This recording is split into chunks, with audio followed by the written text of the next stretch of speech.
नमस्कार दोस्तों, welcome to my channel Jharkhand fighter में आप सभी का स्वागत है। आइए आज का सेशन शुरू करते हैं और आज हम जानेंगे प्रगतिवाद किसे कहते हैं और प्रगतिवाद की प्रमुख प्रवृत्तियां क्या है और इसकी विशेषता क्या है, इसको समझने का प्रयास करते हैं। तो चलिए, मैं यहाँ आपके लिए लिखा हूँ, इसको आपको पढ़ता हूँ और बेहतरीन तरीके से समझाने का प्रयास करूंगा। तो चलिए शुरू करते हैं। तो सबसे पहले मैंने लिखा है कि प्रगतिवाद किसे कहते हैं। छायावाद के बाद आने वाले युग को प्रगतिवाद कहते हैं और सन 1936 से 1943 तक हिंदी कविता के इतिहास में एक विशेष आंदोलन चला जिसे प्रगतिवाद के नाम से जाना जाता है। और प्रगतिवाद की शुरुआत 1936 ईस्वी से इसीलिए मानी जाती है क्योंकि इसी वर्ष लखनऊ में प्रेमचंद्र की अध्यक्षता में प्रगतिशील लेखक संघ की स्थापना हुई थी। प्रगतिवाद किसे कहते हैं? तो छायावाद के बाद आने वाले युग को प्रगतिवाद के नाम से जाना जाता है और विद्वानों ने इसकी समय सीमा 1936 से 1943 मानी है। और क्यों 1936 से इसकी शुरुआत माना जाता है? तो इसी वर्ष लखनऊ में प्रेमचंद्र जी की अध्यक्षता में प्रगतिशील लेखक संघ की स्थापना हुई थी और यहीं से प्रगतिवादी कविता का या प्रगतिवादी युग का आरंभ माना जाता है। इसीलिए इस 1936 रखा गया था। अब आगे बढ़ते हैं, प्रगतिवाद का अर्थ क्या होता है इसको समझने का प्रयास करते हैं। चलिए, प्रगतिवाद का अर्थ, इसको मैं पढ़ता हूं और आपको बेहतरीन तरीके से समझाने का प्रयास करता हूं। तो चलिए शुरू करते हैं। प्रगतिवाद का अर्थ क्या होता है? आगे बढ़ना। किंतु हिंदी में जो है प्रगतिवाद शब्द का प्रयोग इस अर्थ में नहीं होता है। जो विचारधारा राजनीति के क्षेत्र में साम्यवाद या मार्क्सवाद कहलाती है, यही साहित्य के क्षेत्र में प्रगतिवाद के नाम से जानी जाती है। और इस प्रकार हम यह कह सकते हैं कि साम्यवादी विचारधारा के अनुरूप लिखी गई कविता प्रगतिवादी कविता है। प्रगतिवाद का अर्थ क्या होता है? आगे बढ़ना। परंतु प्रगतिवाद जो है एक प्रकार से हिंदी में इसका प्रयोग इस अर्थ में नहीं होता है। जो राजनीति के क्षेत्र में साम्यवादी विचारधारा है या मार्क्सवादी विचारधारा है, वही साहित्य के क्षेत्र में प्रगतिवादी के नाम से जाना जाता है। तो साम्यवादी विचारधारा क्या है, इसको थोड़ा सा हम लोग समझने का प्रयास करते हैं। तो चलिए देखते हैं। साम्यवादी विचारधारा के आधार पर समाज को कितने वर्गों में बांटा गया है? तो दो वर्गों में बांटा गया है, एक शोषक वर्ग और एक शोषित वर्ग। हमने जाना कौन कौन से दो वर्ग है, शोषक वर्ग और शोषित वर्ग। तो शोषक वर्ग किसे कहते हैं, इसके अंतर्गत कौन आते हैं, इसको हम लोग समझने का प्रयास करते हैं। शोषक वर्ग के अंतर्गत पूंजीपति, मिल मालिक, उद्योगपति और जमींदार आते हैं जो गरीब मजदूरों का शोषण करते हैं। इन्हें ही हम शोषक वर्ग में रखे हैं या मानते हैं। और शोषित वर्ग कौन सा है, इसको जरा सा देखते हैं। चलिए, शोषित वर्ग, इस वर्ग के अंतर्गत गरीब मजदूर, किसान और श्रमिक आते हैं जिनका शोषण किया जाता है। इन्हें ही हम शोषित वर्ग के अंतर्गत रखते हैं। तो साम्यवादी विचारधारा क्या है, इसको हम लोग थोड़ा सा देखते हैं। चलिए, तो साम्यवादी विचारधारा समाज में समानता स्थापित करना चाहते थे और वह चाहते हैं कि शोषण की प्रक्रिया जो है बंद हो। और प्रगतिवादी कविता भी जो है शोषण का विरोध करती है, ये हम लोग को देखने को मिलता है। तो साम्यवादी विचारक क्या बोलते हैं? तो साम्यवादी विचारक का कहना है कि समाज में जो समानता, एक प्रकार से जो पूंजीपति और जो अमीर लोग हैं और जो गरीब लोगों के प्रति जो उनका रवैया है, शोषण है, ये सब बंद होना चाहिए और लोगों में जो है समानता आनी चाहिए, ये साम्यवादी विचारक कहते हैं। और इसी से प्रेरणा पाकर जो है प्रगतिवादी कवि क्या करते हैं, अपनी कविताओं की रचना करते हैं। तो यहाँ मैंने वही लिखा है कि प्रगतिवादी कवि जो है शोषण का विरोध करते हैं। और क्या बोलते हैं वो, तो देखिए, आइए हम लोग जानते हैं। वह कवि जिन्होंने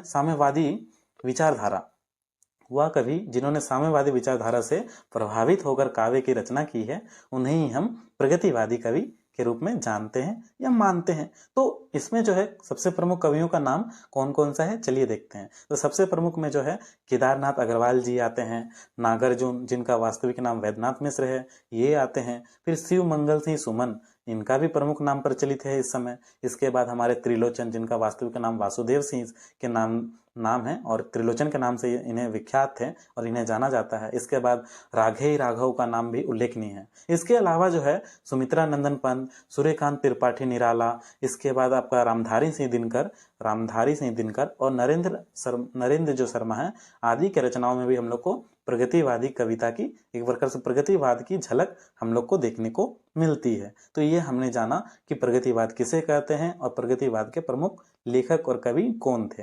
अब जानते हैं प्रगतिवाद की प्रमुख प्रवृत्ति या विशेषताओं को समझने का प्रयास करते हैं। तो प्रगतिवाद की क्या प्रवृत्ति रही है, इसको हम लोग जानने का प्रयास करते हैं। प्रगतिवाद काव्य की प्रमुख प्रवृत्तियां। तो प्रगतिवादी काव्य की प्रमुख प्रवृत्तियों का वर्णन हम निम्नलिखित बिंदुओं के माध्यम से करेंगे। तो वो कौन कौन से पॉइंट है, यानी कि कौन कौन से बिंदु है जिसके माध्यम से जो है हम इसको इंगित करते हैं या समझने का प्रयास करते हैं। तो चलिए, सबसे पहला पॉइंट मैंने बनाया है कि शोषणों की दीनता का वर्णन। एक प्रकार से क्या है, शोषितों की दीनता का वर्णन। इसके बाद है शोषक वर्ग के प्रति घृणा, धर्म और ईश्वर के प्रति अनास्था। इसके बाद आता है क्रांति की भावना, क्या, लोगों में क्रांति की भावना, नारी चेतना, सामाजिक जीवन का यथार्थ चित्रण और शैलीगत विशेषता। ये समय की जो है प्रवृत्ति रही है। तो इस प्रवृत्तियों को जो हम विस्तार रूप से पढ़ने का प्रयास करते हैं। तो सबसे पहला हमारा पॉइंट क्या था, शोषण मतलब शोषितों की दीनता का वर्णन। अब हम थोड़ा सा देखते हैं कि शोषितों की दीनता का वर्णन में क्या पढ़ना है। तो देखते हैं, चलिए शुरू करते हैं। शोषितों की दीनता का वर्णन, ये हमारा इस काल की प्रमुख प्रवृत्ति रही है। तो प्रगतिवादी कवि जो है साम्यवादी विचारधारा से प्रेरित थे, मतलब वो जो है साम्यवाद से जो है प्रेरणा पाकर कविताएं लिखते थे। साम्यवादी व्यवस्था में पूंजीवाद व्यवस्था का विरोध किया है। साम्यवादी व्यवस्था जो है पूंजीवादी व्यवस्था का विरोध करती है और समानता पर बल देती है। सीधी सी बात है कि ये पूंजीवाद का विरोध करते हैं और समानता पर बल देते हैं। ठीक इसी प्रकार प्रगतिवादी जो कवि है, ठीक इसी प्रकार जो प्रगतिवादी कवि है या कविता है, इसमें इसका मूल केंद्र क्या था, तो शोषण के चक्की में पीसने वाले किसान, मजदूर पीड़ित की दशा का प्रगतिवादी कवि सहानुभूतिपूर्ण एवं करुणिक चित्रण किया करते हैं। और प्रगतिवादी कवि ने शोषित और शोषक का जो है तुलनात्मक चित्रण उपस्थित करके एक प्रकार से उन्होंने शोषित वर्ग और शोषक वर्ग का जो है तुलनात्मक चित्रण प्रस्तुत करके जो है एक प्रकार से समाज में विषमताओं को जो उजागर किया। समाज में उपस्थित जो एक प्रकार जो जैसे कि जिस प्रकार से घटनाएं घट रही थी, किस प्रकार से अत्याचार हो रहा था लोगों के बीच और किस प्रकार से जो लोग शोषण कर रहे थे, इन सभी की तुलना करते हुए उन्होंने कविताओं को लिखा है और समाज की जो विषमता है इसको उजागर करने का प्रयास किया है। दिनकर जी की कविता में हम लोग को ये चीज देखने को मिल जाता है। जैसे उनकी कविता है, स्वानों को मिलता दूध वस्त्र, भूखे बालक अकुलाते हैं, माँ की हड्डी से चिपक टिटूर जाड़े की रात बिताते हैं। इस तरीके से इन्होंने अपने कविता के माध्यम से बताया है कि जो अमीर वर्ग है वो किस तरीके से दूध वस्त्र उन्हें मिलता है, सब कुछ उनको मिल रहा है, अच्छे से मजे से लाइफ जी रहे हैं, और जो निम्न वर्ग है वो ठंडे में जाड़े की रात जो है अपनी माँ से लिपट कर जो है बिताते हैं। इस तरीके से वो अपनी कविताओं के माध्यम से बताते हैं कि किस प्रकार से जो अमीर वर्ग है वो जो है शोषण करता है और गरीब वर्ग जो है उनका शोषण होता है। तो इसीलिए यहाँ पर सबसे पहला हमारा पॉइंट क्या है, तो शोषितों की दीनता का वर्णन करते हैं हमारे इस समय के कवि। आगे बढ़ते हैं और हमारा दूसरा पॉइंट क्या है, शोषक वर्ग के प्रति घृणा। शोषक वर्ग जो है हमारा इसके प्रति जो है घृणा दिखाते हैं, कौन, हमारे आज के प्रमुख कवि या लेखक। तो चलिए शुरू करते हैं, प्रगतिवादी कवि क्या बोलते थे। प्रगतिवादी काव्य में शोषक वर्ग जो स्वार्थी, अन्याय और निर्दय एवं कपटी कहा गया है, और शोषक वर्ग के जो है अंतर्गत पूंजीपतियों हो गया या मिल मालिक हो गया या जमींदारों को लिया गया है। ये लोग जो है स्वार्थ सिद्धि के लिए, अपने स्वार्थ की सिद्धि के लिए पूंजीवादी व्यवस्था बनाए रखना चाहते हैं, और जब तक पूंजीवादी व्यवस्था बनी रहेगी तब तक शोषण को समाप्त करना असंभव है। और प्रगतिवादी कवि जो है अब इस व्यवस्था को भंग करना चाहते हैं। सीधी सी बात है कि शोषक वर्ग के प्रति घृणा व्यक्त करते हुए इस समय के कवि क्या बोलते हैं कि इसमें उन्होंने जो है इनको स्वार्थी, निर्दय, अन्याय और कपटी के रूप में इनको संबोधित किया है। और इसमें किसको किसको रखा है, तो पूंजीपतियों को, मिल मालिकों को, जमींदारों को जो है इसमें रखा है। और ये लोग क्या चाहते थे, तो ये लोग जो अपने स्वार्थ सिद्धि के लिए पूंजीवादी व्यवस्था बनी रहे और लोगों को जो इनको जो है वर्कर मिलते रहे, फ्री में जो है इनका काम होते रहे, कम पैसों में जो है उनसे काम मजदूरी करवाते थे और इसके बाद जो है उनका शोषण करते थे, अत्याचार करते थे। तो जो प्रगतिवादी कवि जो है ये चाहते थे कि ये सब की जो शोषण की प्रक्रिया है ये सब बंद हो, और जो पूंजीवाद जब तक रहेगा शोषण की प्रक्रिया जो है समाप्त होना असंभव है। इसीलिए ये चाहते थे कि जो प्रगतिवादी कवि है इस व्यवस्था को भंग कर देना चाहते थे। तो इनकी कविताओं में ये चीज हम लोग को देखने को मिलता है। तो क्या है देखते हैं, चलिए। हो या समाज के चीथड़े चीथड़े शोषक, शोषण पर जिसकी नींव पड़े, एक प्रकार से जो शोषण है, शोषण जो करते हैं लोग, उनका जो है चिथड़ा चिथड़ा हो जाना चाहिए, जिसकी जो ये जो नींव है इसे उखाड़ कर फेंक देना चाहिए। ये इस समय के प्रगतिवादी कवियों की एक प्रकार से उनकी सोच थी, उनकी जो है मतलब एक प्रकार से प्रवृत्ति थी। अब आगे बढ़ते हैं अगले पॉइंट की ओर। हमारा अगला पॉइंट क्या है? तो धर्म और ईश्वर के प्रति अनास्था। सबसे हमारा महत्वपूर्ण पॉइंट क्या है? धर्म और ईश्वर के प्रति अनास्था क्यों है, इसको हम लोग देखते हैं। चलिए, प्रगतिवादी कवि धर्म और ईश्वर में विश्वास नहीं करते हैं, वह इन्हें शोषण का कुरुक्षेत्र या हथियार मानते हैं। दिनकर जी ने कुरुक्षेत्र में इसीलिए लिखा था, भाग्यवाद आवरण पाप का और शस्त्र शोक का, जिसमें रखता दबा एक जन भाग दूसरे जन का। मतलब सीधा सा बात है कि वो इस समय के जो कवि है वो बोलते हैं कि किस प्रकार से लोग जो है धर्म और ईश्वर को अपना हथियार बनाते हैं अत्याचार शोषण करने के लिए, निम्न वर्ग का शोषण करने के लिए। और इसी प्रकार से हम लोग को यहाँ और आगे बढ़ते हैं और देखने को मिलता है तो इस समय के कवि क्या बोलते हैं। तो इसलिए प्रगतिवादी कवि ने धार्मिक विश्वासों एवं पुरातन रूढ़ियों को तोड़कर विप्लव गीत गाया। वह चाहते हैं कि क्रांति की जो चिंगारी है इन रूढ़िवादी परंपरा या फिर रूढ़ियों को जो है जलाकर नष्ट कर दें, जिससे जो है जो निम्न वर्ग है इसका शोषण समाप्त हो पाएगा। तो ये कविता में हम लोग को देखने को मिलता है उस समय की। कवि कुछ ऐसा तान सुनाओ जिससे उथल पुथल मच जाए, एक हिलोरे इधर से आए एक हिलोरे उधर से आए। इस तरीके से उनके कविताओं में हम लोग को ये सब की झलक देखने को मिलती है। आगे बढ़ते हैं और हमारे अगले पॉइंट क्या है? क्रांति की भावना। क्या है हमारा अगला पॉइंट? तो क्रांति की भावना। क्यों क्रांति की भावना होनी चाहिए, तो इसको हम लोग देखते हैं। सीधा सी बात है, आज के समय में आपको क्या होता है कि आप घर में गए और आपकी जो बहन है आपकी चुगली कर दी, या फिर जो है आप कुछ ऐसा कांड कर रहे हैं, मतलब कि हो सके कि आप कुछ चॉकलेट खा रहे हैं छुप के घर से, माता पिता से छुप के, और आपकी बहन जो है आपके बारे में बता दी। तो क्या हुआ, उसने जो है सीधा सीधा आपके जो है एक प्रकार से वो जो है उसको नहीं मिला, इसलिए उसने जाके बता दिया। तो आपको उसको अगर देते देते तो कुछ नहीं होता। सीधा सा बात है कि आपके प्रति मतलब हम जो है, अब क्या है कि हमारा पर अगर कोई शोषण करता है तुरंत जाके हम जो है उसका खिलाफ आवाज उठाते हैं, लेकिन पहले के लोग क्या करते थे, वो आवाज नहीं उठाते थे शोषण के खिलाफ, उनका शोषण होते रहता था। इसीलिए प्रगतिवादी कवि क्या चाहते थे कि लोगों के दिलों में क्रांति की भावना आए और वो शोषण का विरोध करे। जो शोषण होता है उन अत्याचारों को जो है सहना छोड़ करके जो है उसके खिलाफ आवाज उठाए। इस समय के कवि की प्रमुख प्रवृत्ति रही है। इसी को हम लोग यहाँ देखते हैं। चलिए, सामाजिक समानता। एक प्रकार से क्या है, सामाजिक समानता के लिए मार्क्सवाद में क्रांति का समर्थन किया है। और प्रगतिवादी कवि भी एक प्रकार से क्या है कि प्रगतिवादी कवि पारंपरिक असमानता रूढ़ियों का एक प्रकार से संपूर्ण विनाश क्रांति के द्वारा ही माना है। क्रांति के द्वारा जो है ये रूढ़िवादी परंपरा है या फिर जो है असमानता है, ये सब क्रांति के द्वारा ही अब समाप्त होगा। और प्रगतिवादी कवि जो है पूंजीपतियों के एक छत्र राज और उनके द्वारा किए गए अत्याचार को समाप्त करना चाहते थे, तभी सबको न्याय मिलेगा, ये प्रगतिवादी का कहना था। और प्रगतिवादी कवि ने जो है हिंसा को ही उचित ठहराया है। इसीलिए प्रगतिवादी जो कविता है इसमें हम इस झलक को देखने को मिल सकता है। काटो काटो काट कर लो साई। एक प्रकार से इस कविता में हम लोग को क्या देखने को मिलता है कि किस प्रकार से लोग जो है हिंसा के खिलाफ जो है हिंसा करना चाहते थे। एक प्रकार से वो जो चाहते थे कि उनके जो अत्याचार हो रहा है उनको उभारना चाहते थे, वो आवाज उठाना चाहते थे। किसके प्रति? जो मिल मालिक है, जमींदार है, पूंजीपति है, इनके खिलाफ। ये जो शोषण करते थे, इन शोषण को सहने के बजाय इनके खिलाफ आवाज उठाने के लिए वो रचनाएं करते थे।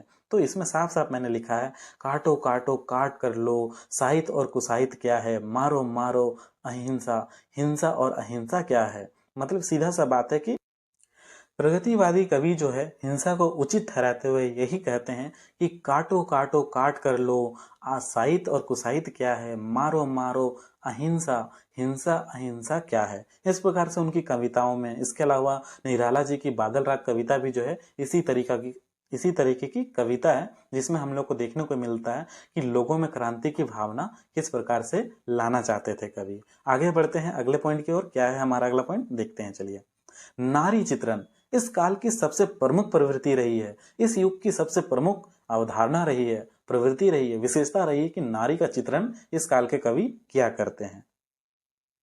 नारी चित्रण जो है इस काल की प्रमुख प्रवृत्ति रही है। क्यों रही है, इसको देखते हैं। चलिए, प्रगतिवादी कवि ने नारी का यथार्थ चित्रण किया है। वह ना तो कल्पना लोक की परी है और ना सौंदर्य एवं उदंत वृत्तियों की पराकाष्ठा, अपितु वह इसी लोक की मानवीय है जो रात दिन पुरुषों के साथ आर्थिक और सामाजिक विसंगताओं को झेलती है।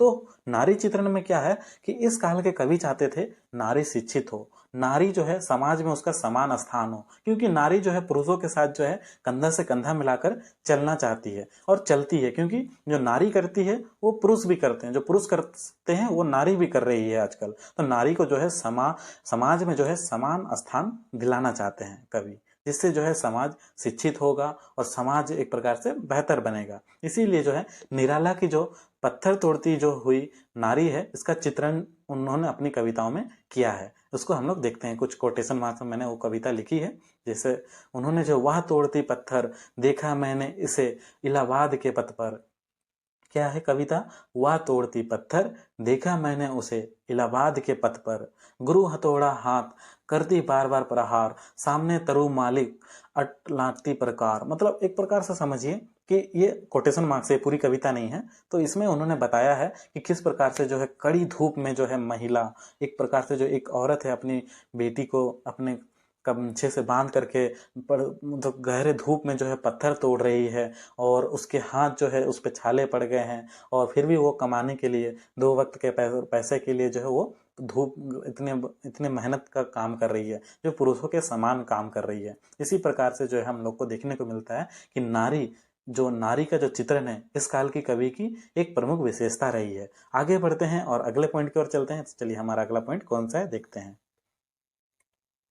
सामाजिक जीवन का यथार्थ चित्रण। हमारा अगला पॉइंट क्या है, सामाजिक जीवन का यथार्थ चित्रण। तो प्रगतिवादी कवियों की एक प्रमुख विशेषता यथार्थ के धरातल पर उतरकर काव्य की रचना करना है। उनकी रचनाओं में कल्पना तनिक मात्र नहीं है। प्रगतिवादी कवियों ने काव्य में निम्न वर्ग का चित्रण किया है। प्रगतिवादी जो कवि है इन्होंने निम्न वर्ग का चित्रण किया है, इसमें कहीं बनावट नहीं देखने को मिलता है। आम आदमी की भाषा है, और प्रगतिवादी कवियों ने जीवन में जो व्याप्त एक प्रकार से विषाद, भूख, गरीबी, बेरोजगारी, कठिनाइयों का चित्रण किया है। तो सामाजिक जीवन का यथार्थ चित्रण ये हमारा जो है इस काल की एक प्रमुख प्रवृत्ति क्यों है, तो क्योंकि वो जो कवि है, हमारे जो लेखक थे इस समय के, वो ना कि घर में बैठ के या फिर एसी वाले मतलब ऑफिस में बैठकर जो है रचना वचना कर रहे हैं, लिख रहे हैं कि अरे वो औरत जो है इस तरीके से खेत में काम कर रही होगी, इस तरीके से वो पीड़ा झेल रही होगी।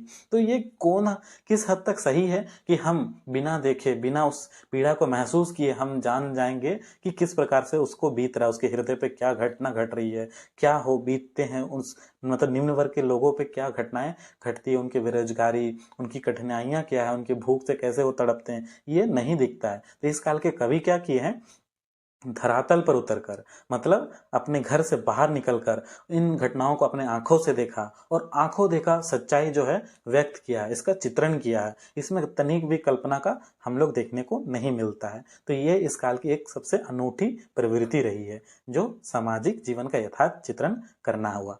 आगे बढ़ते हैं अगले पॉइंट की ओर। शैलीगत विशेषता क्या है, शैलीगत विशेषता। तो प्रगतिवादी कवि की जो भाषा है सरल है, अलंकार विहीन है और मुक्त छंद का इन्होंने प्रयोग किया है। इसीलिए हम लोग को देखने को मिलता है कि प्रगतिवाद में जो है जितनी भी रचनाएं हुई है इसमें इसकी भाषा एकदम सरल है, अलंकार विहीन है और मुक्त छंद का प्रयोग हम लोग को देखने को मिलता है। तो इसी प्रकार से आशा करते हैं कि हमने जो है इस पॉइंट के माध्यम 7 पॉइंट के माध्यम से हमने इसको हल किया कि प्रगतिवाद की प्रमुख प्रवृत्तियां क्या रही है। इसको निष्कर्ष को थोड़ा सा देख लेते हैं। तो प्रगतिवादी काव्य में सामाजिक विषमताओं को उजागर करने का महत्वपूर्ण प्रयास किया है। गांधी और बुद्ध के देश में हिंसा और क्रांति की बात, यहाँ 2 बार लिखा गया है, इसको काट देते हैं।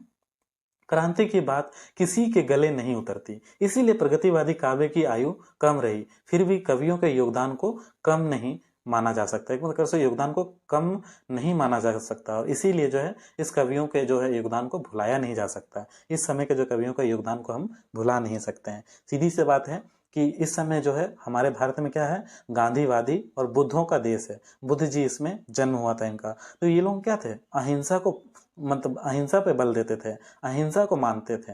और जहाँ अहिंसा को माना जाता था, यहाँ ये कवि क्या चाहते थे, हिंसा को बल दे रहे थे। इसीलिए जो है इनकी जो है प्रवृत्ति ज़्यादा दिन तक, मतलब ये जो प्रगतिवाद है ये ज़्यादा समय तक नहीं टिका, फिर भी इनके योगदान को हम भुला नहीं सकते हैं। तो हमने जो है 7 पॉइंट पढ़ा। कौन कौन सा हमारा पहला पॉइंट क्या था? तो सबसे पहले जो है एक प्रकार से आइए देखते हैं क्या था हमारा पहला पॉइंट। तो शोषण, शोषितों की दीनता का वर्णन हमारा पहला पॉइंट है। इसके बाद जो है हमारा दूसरा पॉइंट क्या है, शोषक वर्ग के प्रति घृणा। तीसरा पॉइंट क्या था हमारा, धर्म और ईश्वर के प्रति अनास्था। इसके बाद चौथा पॉइंट क्या है, तो क्रांति की भावना। और हमारा पांचवा पॉइंट क्या है, नारी चित्रण। छठा पॉइंट क्या है हमारा, तो सामाजिक जीवन का यथार्थ चित्रण। और सातवां क्या है, शैलीगत विशेषता। इस प्रकार से इस काल की जो है 7 प्रमुख प्रवृत्तियों को हमने जाना और इसके माध्यम से प्रगतिवाद की जो है प्रवृत्तियों को समझने का प्रयास किया। आशा करते हैं आपको अच्छी तरीके से समझ में आया। तो आज इतना ही सेशन को रखते हैं। आप बड़ों का सम्मान कीजिएगा और छोटों को खुश रखिएगा। धन्यवाद।